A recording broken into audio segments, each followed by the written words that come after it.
that are binding on each nation within the UN framework.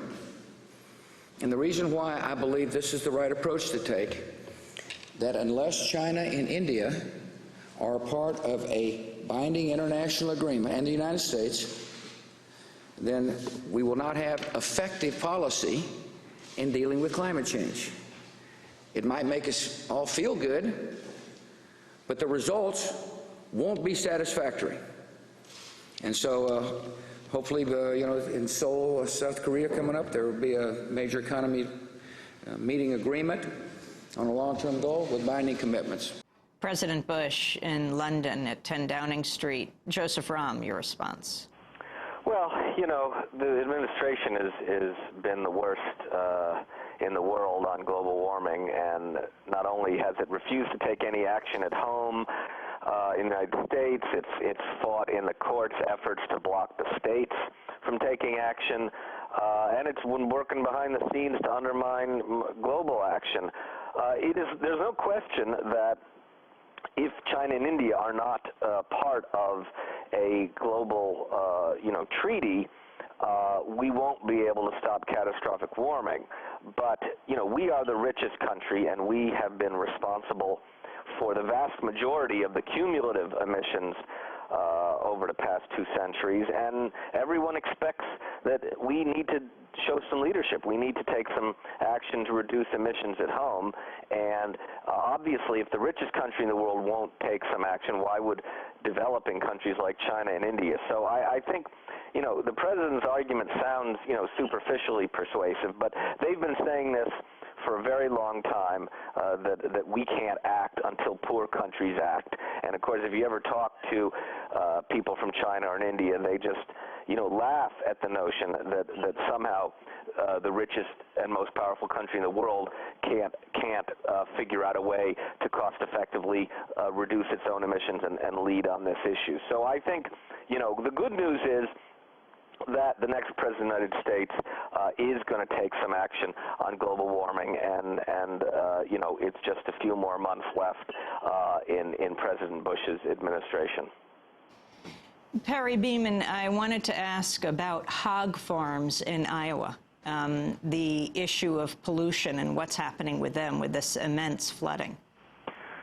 Well, I don't have a lot of information on that, but I did talk to the Chief of Environmental Protection for Iowa a couple of days ago, and he said that we do have a couple of hog farms where most of them have these concrete storage pits underneath the hog confinements now for manure, and because of all this groundwater and just changing pressures, I think a couple of them have had collapses in those systems, and I assume some leaking. Maybe more serious than even that is that we have these old clay lagoons that are sort of the old model. They're being replaced quickly, but the Department of Natural Resources is concerned that if those pits are not full, then it's sort of a catch-22. If the pits aren't full, then the walls may collapse because of the pressure from the groundwater. If they are full, then they might overflow because of the rain. So we don't have, I think right now, the sewage treatment plants are probably a bigger issue, but I'm sure that we've had,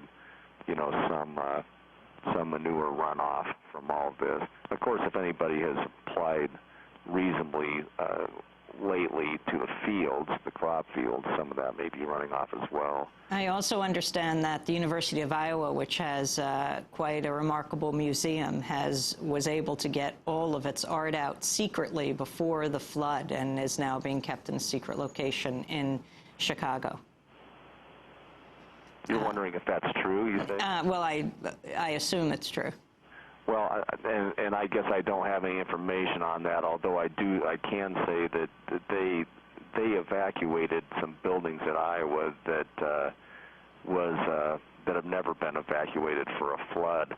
The Iowa River runs through the middle of Iowa City, and the land to the east of the river rises, just pretty dramatically. It's a river valley after all, but the amazing thing to me is that they had to evacuate a couple of buildings that are up that hill a ways and had sandbagged those streets. And again, they had water in places that they didn't have water in 93. I do think 93 was a worse flood in the Des Moines area than it was in Iowa City. But I think the University of Iowa has been pretty aggressive at getting a lot of its valuables out. And of course, the old Capitol, I think, is not threatened with the water, but it would be kind of ironic if that building had damage, since they just replaced the dome that had burned a few years ago. That's a symbol of the university. I want to thank you both very much for being with us. Perry Beeman, staff writer for the Des Moines Register, former president of the Society of Environmental Journalists, and Joseph Romm runs the blog at climateprogress.org. This is Democracy Now!, democracynow.org, The War and Peace